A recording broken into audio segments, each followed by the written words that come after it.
Good afternoon, everybody. It's Alternative Facts. I'm here with my co-host, Kevin Daley. I'm Saagar Enjeti from the Daily Caller News Foundation. We are going to look at today's media narratives, and let's start with CNN. It's a pretty convenient place to go. So you should have a tweet up on the screen in front of you, and basically what happened is that a CNN reporter decided to say that the president is not so unconcerned with human rights that he decided not to undergo a tradition done by past presidents for the last 25 years. Kevin, what do we learn about this? So, what's happened is that President Trump did not take questions from the media during a press availability when he was with Chinese President Xi Jinping. And this prompted a lot of anger from American journalists who said that, on previous foreign trips, especially trips to China, the president generally takes questions from the press. The problem, we heard a number of former Obama aides who chimed in, Jay Carney, one among them, who said, I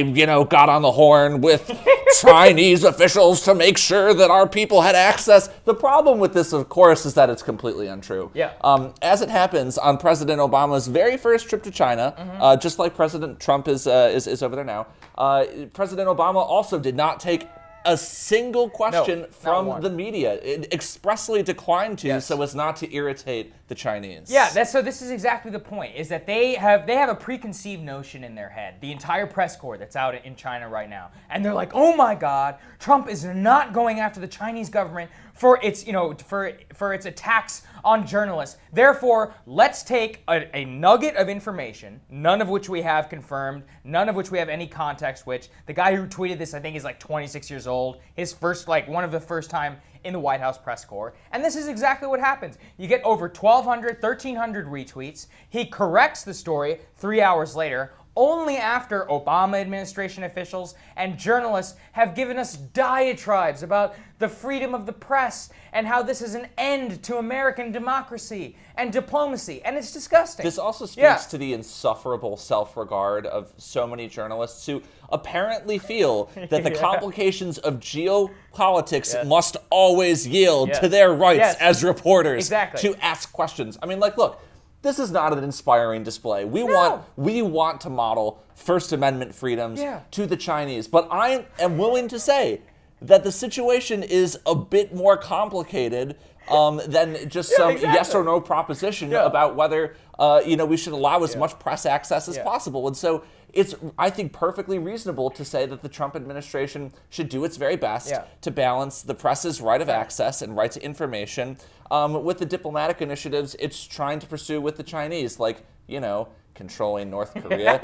I gotta say, I think my favorite tweet on this came from Joe Scarborough of Morning Joe over on MSNBC. He said that President Trump is not embodying the First Amendment. And what's odd about this is that, and Joe's a lawyer. Joe went to the University of Florida, and I have not gone to law school, but as far as I know, the United States Constitution doesn't apply in China. Yeah. So, all right, everybody. We had the China freak out. We'll get to another freak out that happened on the Asia trip later. But in the meantime, let's talk a little bit about Trump's war on CNN. Or is it a war? Or are the people chiming in with completely inaccurate and, in many cases, no information? What's happening, Kevin? Yeah, so I think my favorite tweet on this has come from a Democratic senator from Hawaii, Brian Schatz. It's a tweet and a quote that's circulated pretty widely in media. I saw it in the Politico report just this morning. For example. But before I reference the tweet, I should give a little bit. I should talk a little bit about what the context is. So,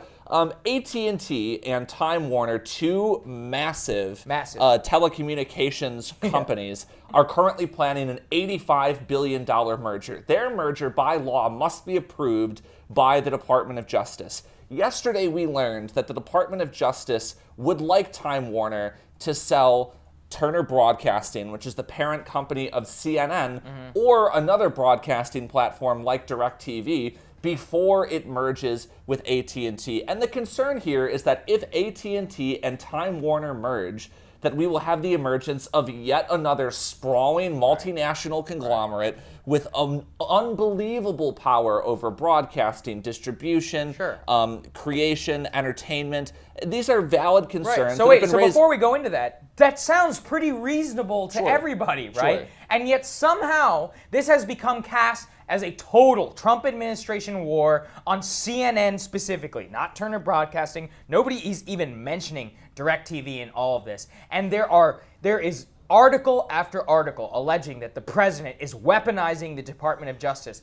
The DOJ has an inherent interest in an $85 billion merger. Well, by law, has to evaluate and approve this merger. Not only do they have to evaluate this, but I mean, we have to consider whether we want a massive media conglomerate controlling our phone, our television, and our internet access all at the same time. Yeah, that's so well put. And it's worth noting in that vein that the primary opponents of this merger are consumer activists on the left and anti-corporatists on the left, right? I mean, opposition to this merger doesn't really come from the Trump administration. It's mostly from grassroots liberals.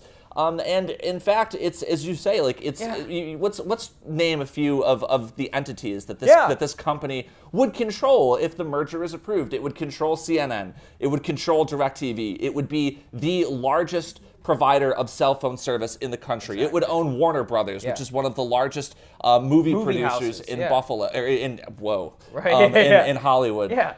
It's truly unbelievable power over entertainment in this country. We have antitrust laws that require the Justice Department to ensure that companies do not conspire together to control an industry, that ensure fair economic competition. Exactly. The Justice Department, in carefully scrutinizing this deal, is of course doing its job and asking whether a company that already has so much power should also, administer one of the largest cable networks in this country is a perfectly fair question. Absolutely valid question. But now, let's introduce this tweet from Brian Schatz, who says that he is not sure what's happening, but is confident that we need to investigate. Yes, absolutely. I don't know the details of what's happening, but there should be an investigation.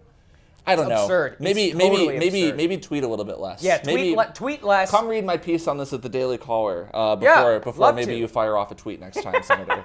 All right, let's move on. So we're gonna finally end with trivial fake news, but still pernicious fake news. It's never been so fake. It's never been so fake. This is the fakest news I've ever seen. Many of you are outraged, but we have to talk about it on this program. And the fact is that while the president was in Japan, he was with the Japanese Prime Minister. They were feeding koi fish in a pond with different boxes. Beautiful koi Japanese culture. Yes, exactly. Beautiful. I don't even know how to describe this without sounding absurd. So apparently, the Prime Minister Abe dumped all of his food into the pond, and then President Trump also dumped the rest of the food because they had to go. Two of the world's largest economies leaders are meeting, so they probably had better things to do. But CNN decided, feed some freaking fish. Before we talk about North Korea, do you want to feed the fish? I don't even know what to say about that. So CNN zooms in on Trump dumping his food out into this koi pond, and everyone's making fun of him as this ghost character on the world stage, as a brutish, he got so impatient feeding the fish that he just dumped all of his fish food into the pond, and what an insult to Shinzo Abe, the prime minister. Yeah, we're talking front page CNN, all over Twitter, playing on loop. Oh, turns out Abe's actually the one who dumped it first. And Trump was just following his lead. I mean, come on. Not only will they go after him and inaccurately portray the things he's doing that the United States government is doing, but they're willfully trying to concoct narratives. They're desperately trying to find another Montenegro shove. Yeah. That's what's happening here. Yeah. Let's connect all three of these items to wrap things up. Okay. So many of the president's opponents in politics and in media, attempt to point to pretty banal, ordinary actions of a president, as evidence that Trump is like an aspiring dictator. So the Justice Department evaluating a massive merger between two huge telecommunications companies is completely normal. There's nothing strange about it. And yet it's somehow seen as the lash of a dictator. Trump dumping, his fish food into a pond is completely unremarkable, ordinary. It's not a sign of anything. And yet it's treated like it's this huge international incident. What was the first topic we talked about? I've already forgotten. And the first one was the press conference with President Obama. And then tailoring press availability to the preferences of a foreign power. Always a controversial topic, but not something that's unprecedented. And so you have so many people in media who take these completely ordinary, unremarkable decisions and events and try to put them forward like they're a big deal. Yeah. Everyone's screaming around with their hair on fire, shouting, "This is not normal," and they can't even see. But in fact, it actually is like kind of normal. Things are working out okay. Yeah. All right. Thank you guys so much for joining us. This is Alternative Facts with the Daily Caller News Foundation and Kevin Daly.